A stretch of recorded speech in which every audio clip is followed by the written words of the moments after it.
Hi there, in this video I'm going to talk to you about the Nikon D810 and the Nikon D750. I've owned both of these cameras before and I've used them for professional wedding photography and portrait photography. In this video I'm just going to talk to you about what it's like using these two cameras and how those differences between them play out in the real world, and hopefully that'll help you decide which camera is right for you, because this is not an easy choice by any means. For me, these two cameras are a bit like a big brother and little brother to each other, and it's easy to think, just because of the naming structure, the D810 is the better camera than the D750. It's really not that simple. There are so many things to consider when it comes to the features of them. When we look at both cameras, the first thing that's striking is just that the D810 is much bigger than the D750. Whilst the D810 is heavier and it feels a little bit heavier, I don't think either of these cameras are heavy enough or light enough to make such a big difference between them. One area where it is noticeable is just packing it into bags. The D750 is definitely more portable and packable just because it is so small in comparison. And fortunately, Nikon had figured out how to do their grips and so on by this time. So it has a really nice deep grip, and the ergonomics on the D750 are really good. It's a very comfortable camera to use, but the D810, being that little bit bigger and having the controls a bit more spaced out, is probably a little bit better yet again. But that size comes with a penalty. It does make it a little bit harder, depending on the type of photography you do, to pack it into certain bags. If you want to pack small and pack light, then the D750 is a clear winner. But if you value those bigger ergonomics of the D810, the better button spacing and layout, because there's simply more space on the camera, then the D810 might be more for you. And when we look at the control layouts of the cameras, Nikon regards the D810 control layout to be more professional. They take away the mode dial that you see on the top, and you have to press a button to change modes. I don't think either one is more professional than the other. I just think it's just a different way of doing it. And in some ways, you could argue that the D750 method, at least you can see where you are. There's really something to be said for analog dials and not having a digital dial. Because if you think about it, the D810 dial is digital. And that means as you switch between manual, aperture priority, shutter priority, and so on, you're only seeing the mode that you're in. But on the wheel of the D750, you can actually see where all the modes are in relation to each other. And when it comes to modes, the D750 packs an extra punch because it has two user programmable modes. That is to say that you could set them up completely with independent settings. So for instance, one could be aperture priority with a minimum shutter speed of a 60th of a second, and the other one could be aperture priority with a minimum shutter speed of 1/400th of a second. But it can be a whole range of settings that you change. You might have the settings that you use for flash indoors set on one of these presets, which is what I'd do with this.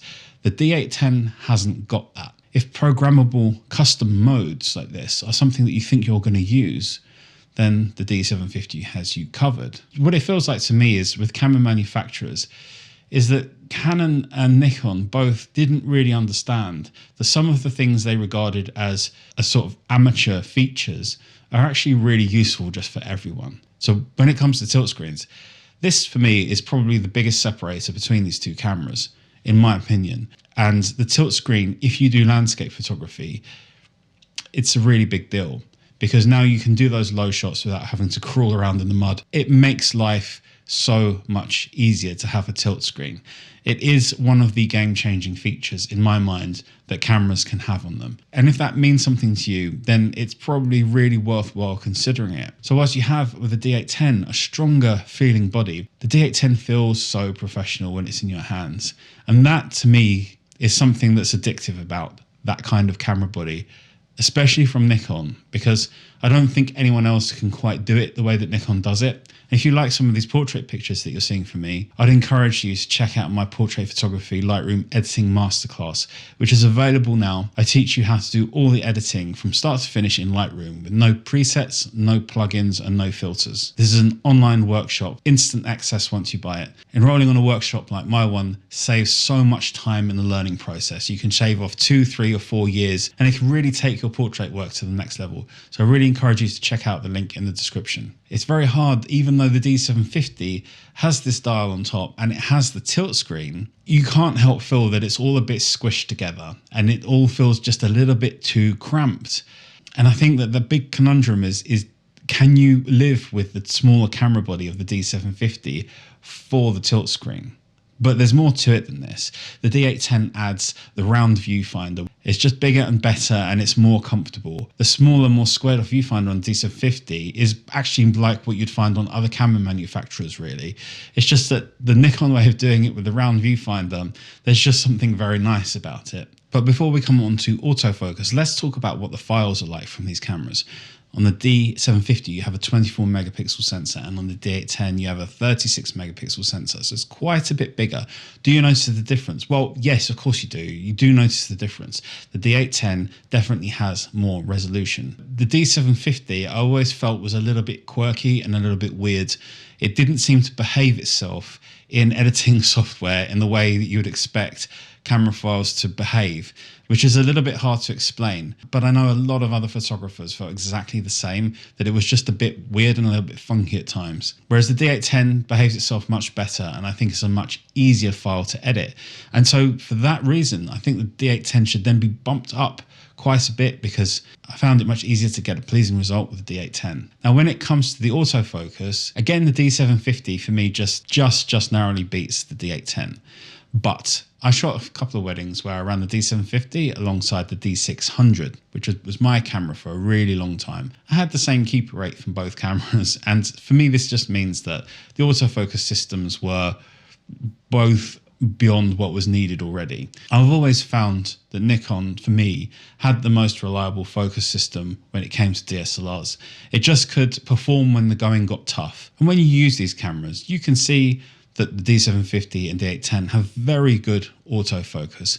But for me, this is just a Nikon thing. I'd expect their autofocus to be really good. And I don't think that you should pick between these two based on their autofocus systems personally. I just don't think that there's enough of a difference between them for it to really make any real world difference. But when it comes to trying to round this up and sum up how I feel about using these cameras, it's such a difficult decision to make between them, because whilst it feels like the D750 sort of runs away with this in most of the comparisons that I've been making here, this is the thing with the D810. The ergonomics and pleasure of using it are way higher than they are on the D750.